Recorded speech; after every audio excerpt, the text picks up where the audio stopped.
Ukraine is ready to come to the negotiating table as soon as possible. America के राष्ट्रपति Donald Trump ने रूस Ukraine युद्ध को लेकर सबसे बड़ा ऐलान कर दिया है। And have received strong signals that they are ready for peace. Wouldn't that be beautiful? Wouldn't that be beautiful?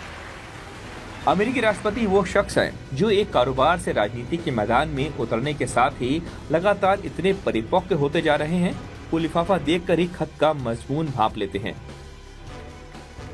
लेकिन इस बार उनके हाथ में लिफाफा नहीं बल्कि खुली चिट्ठी आई, जिसकी लाइनें पढ़कर ट्रंप गदगद हो गए।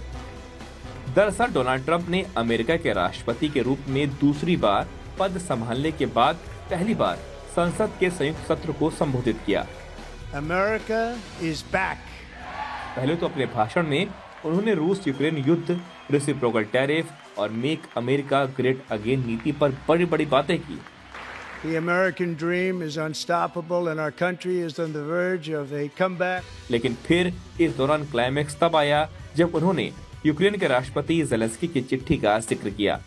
ट्रंप ने यह दावा किया कि ज़ेलेंस्की अब शांति वार्ता के लिए तैयार हैं। ट्रंप के मुताबिक उन्हें ज़ेलेंस्की की ओर से एक पत्र मिला है जिसमें युद्ध को समाप्त करने और शांति वार्ता के लिए सहमति जताई गई है। ट्रंप ने कहा है कि रूस और यूक्रेन के बीच जारी युद्ध अब समाप्त होना चाहिए क्योंकि इसमें बड़ी संख्या में निर्दोष लोगों की जान जा चुकी है। Ukraine is ready to come to the negotiating table as soon as possible to bring lasting peace closer. Nobody wants peace more than the Ukrainians, he said. आपको याद होगा कि कुछ दिन पहले किस तरह से ओवल ऑफिस में ट्रंप, जेडी वांस और ज़ेलेंस्की के बीच तीखी बहस हुई थी। करीब एक हफ्ते पहले हुई इस बातचीत के दौरान ट्रंप ने ज़ेलेंस्की को कड़े शब्दों में फटकार लगाई थी, यहाँ तक कि उन्हें मूर्ख राष्ट्रपति तक कह दिया था। ट्रंप ने कहा था कि अमेरिका ने यूक्रेन की सहायता के लिए अब तक $350 बिलियन खर्च किए हैं, लेकिन अब यूक्रेन के पास रूस से लड़ने के लिए कोई मजबूत रणनीति नहीं बची है। उन्होंने ज़ेलेंस्की पर हर हाल में समझौता करने का दबाव भी डाला था, लेकिन वार्ता के दौरान हालात इतने बिगड़ गए कि ज़ेलेंस्की बीच में ही व्हाइट हाउस छोड़कर चले गए। लेकिन समय के साथ ज़ेलेंस्की को एहसास हुआ कि वो क्या कर बैठे।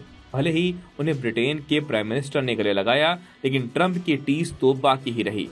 इस घटना के बाद ज़ेलेंस्की ने अपने बयान में ट्रंप के साथ हुई बहस को अफसोसजनक बताया और इसके साथ माफी भी मांगी। Ukraine is ready to come to the negotiating table as soon as possible. अब ट्रंप के दावे के अनुसार ज़ेलेंस्की ने पत्र लिखकर शांति वार्ता के लिए अपनी सहमति जताई है, जिससे ये साफ होता है कि वो अमेरिका के बढ़ते दबाव में आ गए हैं।